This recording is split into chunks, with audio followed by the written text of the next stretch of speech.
नमस्कार, मैं हूं आपके साथ कविता राणा।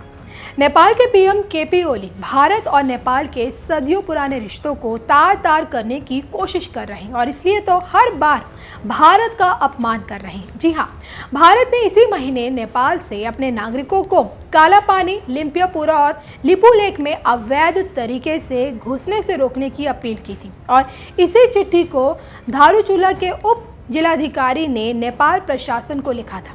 अब नेपाल ने इस पत्र का पलटवार जवाब दिया है।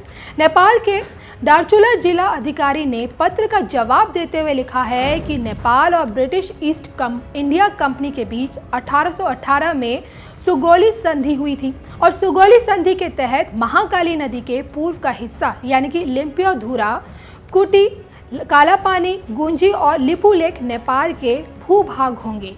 चूंकि ये क्षेत्र नेपाली भूभाग है और ऐसे में नेपालियों की आवाजाही स्वाभाविक है। वहीं नेपाल के पूर्व उप प्रधानमंत्री कमल थापा ने इस पत्र को बाकायदा ट्विटर पर शेयर किया और भारत को दिए जवाब की सराहना की। कमल थापा ने ट्वीट में लिखा, शाबाश। तमाम नेपाली नागरिक भी इस जवाब को लेकर खुशी जता रहे हैं। दरअसल धारूचुला के एसडीएम ने एक पत्र लिखकर नेपाल के जिला प्रशासन से अपील की थी और कहा था कि नेपालियों को भारतीय क्षेत्र में अवैध तरीके से घुसना नहीं चाहिए और इससे दोनों देशों के प्रशासनों को परेशानी हो रही है। इसलिए आपसे अनुरोध है कि अगर आपको इस तरह की कोई भी जानकारी मिले तो हमें तुरंत सूचना दें।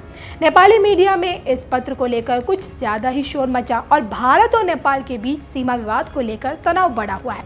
भारत ने 8 मई को लिपुलेख से गुजरने वाले कैलाश मानसरोवर रोड लिंक का उद्घाटन किया तो नेपाल ने ऐतराज़ जताया था। भारत ने कोरोना महामारी के खत्म होने के बाद सीमा विवाद पर वार्ता करने का प्रस्ताव रखा था, लेकिन नेपाल ने इसके बाद कालापानी, लिपुलेख और लिम्पियाधुरा को शामिल करते हुए नया नक्शा जारी कर दिया, जिसके बाद नेपाल नक्शा जारी करने के बाद और आक्रामक रुख अपनाता जा रहा है, जिससे विवाद सुलझने के बजाय बढ़ता ही नजर आ रहा है।